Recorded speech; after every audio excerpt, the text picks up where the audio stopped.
Congratulations जिन लोग का result अच्छा है। रिजल्ट सबका आ चुका है, सबने ऑलरेडी चेक कर लिया होगा। तो आईसीएससी वाले बच्चे, आईएससी वाले बच्चे, सबका रिजल्ट आ चुका है। तो हमारे आईसीएससी वाले जो बच्चे हैं भाई, सबको कॉन्ग्रेचुलेशन जिनका रिजल्ट अच्छा आया है। तो आईसीएससी वालों को कॉन्ग्रेचुलेशन मेरी तरफ से। आईएससी वालों को भी भैया आपको, आप अपने कॉलेज पे ध्यान दो। आप ना बोर्ड आ गया ठीक है, सीवी में लगा भरका हो गया, आप कॉलेज पे ध्यान दो।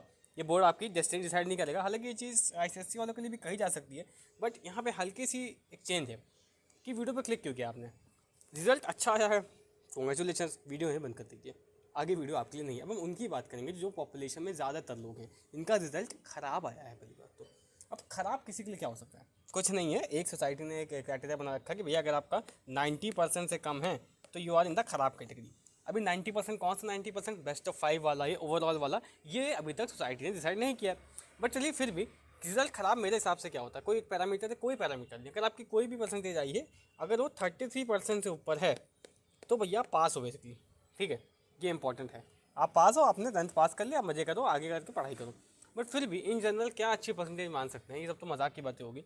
जिन लोग का रिजल्ट बहुत ज़्यादा ख़राब आ गया है, ख़राब का मतलब है जिनकी 60s या 70s में परसेंटेज आई है। क्योंकि जनरली एक बात बताऊँ, आईसीएससी बोर्ड टफ होता है, which I agree, I am not denying it कि आईसीएससी बोर्ड टफ नहीं होता। तो वही बात है, ठीक। तो अब देखिए रिज़ल्ट ख़राब आ गया है। अब मान लीजिए किसी की 80% आई है तो उससे भी घर से गाली पड़ रही है, ठीक है। किसी की 70% आई है, उसके तो भाई घर में मातम छाया होगा एक तरीके से। बट देखिए डिपेंड करता है कि आपने एक्सपेक्ट कितना किया था एक तरीके से। देखिए जो भी रिजल्ट ख़राब आया है, फिर भी सबको 90% से ऊपर ही चाहिए होता है, क्योंकि क्राइटेरिया सोसाइटी का है, क्राइटेरिया कोई एक्चुअल क्राइटेरिया नहीं है। बाकी बहुत लोग स्कूल में एडमिशन, देखिए जिसकी 75% से कम है, थोड़ी जेन्युइन बात करते हैं, जिसकी 75% से कम है ना, उसको एडमिशन में दिक्कत आ सकती है। मतलब 75% एक ऐसा क्राइटेरिया है जो ज़्यादातर स्कूल्स मानते हैं। मतलब अगर आपको कोई भी स्ट्रीम चाहिए तो 75% कुछ होता है कि स्कूल्स मानते हैं। तो 75% अगर आपका है या उससे मतलब कम है तो थोड़ा सा रिस्की आपके लिए चीज़ें हो जाती हैं। और यहाँ पे मैं ओवरऑल परसेंटेज की बात करूँ, बेस्ट ऑफ 5 स्कूल्स लेते हैं, परसेंटेज आपकी ओवरऑल ही रिपोर्ट होती है, ठीक है। तो बेस्ट ऑफ 5 से ज़्यादा से मुश्किल से 4 से 5% या 3 से 4% का ही आपको फ़ायदा मिलता है। परसेंटेज आपकी ओवरऑल ही रिपोर्ट होती है। आगे भी आप परसेंटेज ओवरऑल ही रिपोर्ट करोगे। तो सवाल आता है कि अब हमारा नंबर कम आ गया, हम क्या क्या कर सकते हैं।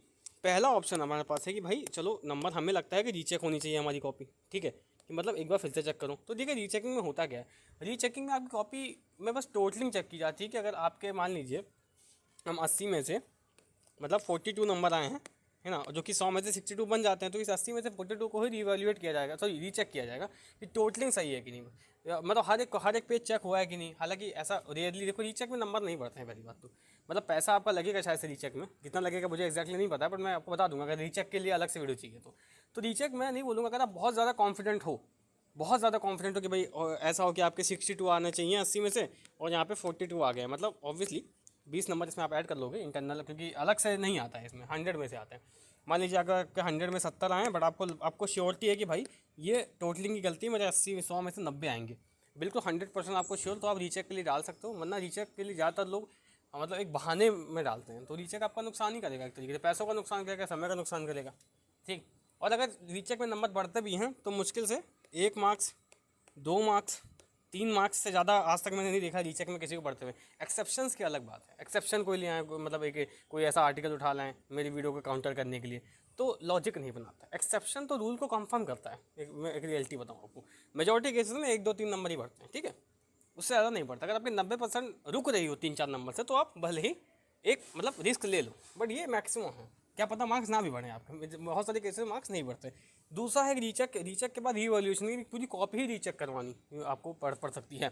अब देखिए इसमें मार्क्स मतलब घट भी सकते हैं, बढ़ भी सकते हैं हालांकि, बट अगर बोर्ड जो है इसमें काफ़ी सतर्क रहता है कि अगर मार्क्स आपके घट भी गए तो फिर जो मार्क्स आपके रिवॉल्यूशन के बाद है वो फाइनल मार्क्स होंगे। तो रिवॉल्यूशन बहुत रिस्की रहता है, पैसा उसका भी आपको लगता है। चलिए ये इसको ड्रॉप करते हैं। दूसरी बात है कि इंप्रूवमेंट एग्जाम की बात करते हैं कि भाई हम सब में पास हो गए बट हमें इंप्रूव करना है। तो कि इंप्रूवमेंट एग्जाम आप सिर्फ 2 ही पेपर दे सकते हो, ठीक है, मतलब पेपर 2 ही दे सकते हो। जैसे ऐसे मान लीजिए साइंस का है, फिजिक्स केमिस्ट्री बायोलॉजी है, तो मैक्सिमम 2 पेपर में ही अपेयर कर सकते हो, चाहे तो फिजिक्स केमिस्ट्री कर लो या फिर कोई और पेपर कर लो, तो मतलब पेपर आप मैक्सिमम 2 ही दे सकते हो, ठीक है। तो इंप्रूवमेंट एग्जाम है अच्छा ऑप्शन। अब इसमें लोगों को बहुत ज़्यादा डाउट होता है कि अगर हमारी इंप्रूव मार्कशीट आएगी, हाँ इसमें यही है कि आपके जो ज़्यादा वाले मार्क्स होंगे वही चढ़ेंगे पहली बात तो। इसमें ऐसा नहीं कि मार्क्स कम वाले चढ़ेंगे, अगर पहले कम रहेगा या बाद में कम आएगा, वो मैक्सिमम ऑफ 2 लिया जाएगा, जो आपकी ओरिजिनल मार्कशीट थी इंप्रूव वाली थी।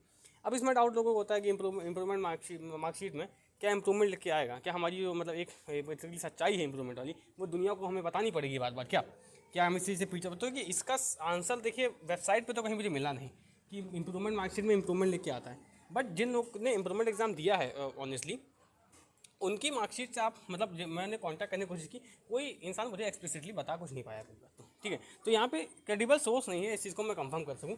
अगर आप कोई भी इंसान जो इंप्रूवमेंट एग्जाम दिया, कमेंट सेक्शन में सच्चाई पूर्वक बता दीजिए, मैं उसका कमेंट पिन कर दूँगा। इसमें डाउट है मेरे को, इस पर मैं वीडियो जब बनाऊंगा तो मैं रिसर्च करके बनाऊंगा कि एक्चुअल में होता है कि नहीं होता है। लेकिन अगर मैं बोल दूँ कि नहीं होता है और हो जाए तो किसी इंसान को हो सकता है दिक्कत हो जाए, तो मैं इसमें मैं कोई क्रेडिबल इन्फॉर्मेशन नहीं दे सकता अभी, क्योंकि ICSE की वेबसाइट में ना ही ये मेंशन है कि मतलब इंप्रूवमेंट लिख के आएगा, ना ही ये मेंशन है कि इंप्रूवमेंट लिख के नहीं आएगा। दे आर न्यूट्रल, उनका कोई मेंशन ही नहीं है पहली बात तो मुझे नहीं पता क्या यहाँ पे सिनेरियो चल रहा है। हाँ, सप्लीमेंट्री एग्जाम में तो लिख के आता है, पर सप्लीमेंट्री एग्जाम पता नहीं इस साल होंगे कि नहीं होंगे। वेबसाइट में तो उन्होंने लिख रखा है कि सप्लीमेंट्री एग्जाम होंगे, जो भी कुछ दिन पहले नोटिफिकेशन आया था।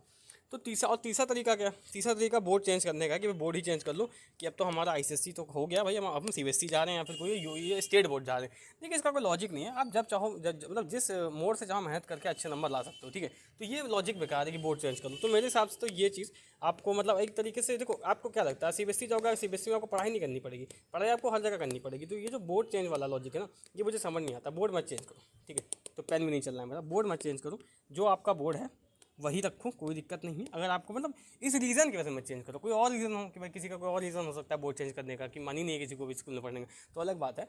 बट ये रीज़न बेकार है कि मार्क्स नहीं आया तो बोर्ड चेंज कर लो। ये कब तक भागोगे और किस किस चीज़ से भागोगे पहली बात तो, ठीक है। बाकी जिन लोगों के मार्क्स खराब आए, प्लीज़ इतना ज़्यादा दिमाग में मत लीजिए इस चीज़ को, अपनी ईगो से मत लीजिए पहली बात ना। मार्क्स कम आए हैं, इसको ईगो पे मत लो। बस मैं इतना आपको बोलूँगा कि जो आपकी ईगो है ना, इसको मार्क्स से दूर रखो। मैं ये उन सबको भी कह रहा हूँ जिनके मार्क्स ज़्यादा है। अब जिनके ज़्यादा आगे वो उनकी भी ईगो अपलिफ्ट हो जाएगी, तो वो मत करिए। Marks are marks only. ये बस ये डिटरमाइन कर सकते हैं कि आपने 9-10 में कितनी पढ़ाई की है। अब ज़िंदगी में कितनी पढ़ाई करोगे ये डिटरमाइन नहीं कर सकते हैं। दुनिया में बहुत एग्जाम है, आगे और एग्जाम आएंगे। 12th का ही बोर्ड ले लीजिए, वहाँ अच्छा करिए, दिमाग पे प्रेशर मत लीजिए। और देखिए कोई मोटिवेशनल वीडियो नहीं है तो तभी मैं बता दे रहा हूँ, दिमाग पे प्रेशर मत लीजिए। जो मार्क्स आ गया पहली बात तो एक्सेप्ट करो, झूठ मत बोलना किसी को, एक्सेप्ट करो, ठीक है। एक्सेप्टेंस करोगे तो ही आगे इंप्रूव कर पाओगे। ईगो को साइड रख के एक्सेप्ट करो। ज़्यादा है तब भी ईगो को साइड रखो, कम है तब भी ईगो को साइड रखो, मीडियम है तब भी ईगो को साइड रखो, ठीक है। बाकी हाँ, अब काउंसलिंग स्टार्ट हो रही है। हमें 11th के हर सब्जेक्ट की काउंसलिंग करूँगा कि कौन सा सब्जेक्ट लेना चाहिए, कौन सा सब्जेक्ट नहीं लेना चाहिए। कमेंट सेक्शन बताइए कौन सी स्ट्रीम आप ले रहे हैं, उसी हिसाब से वीडियोस चैनल पर लगातार आती जाएंगी। चलिए, thank you and best of luck. जिनके मार्क्स अच्छे हैं और जिनके मार्क्स अच्छे नहीं भी आए हैं, उनको आगे के लिए बेस्ट ऑफ लक, ठीक है। Thank you.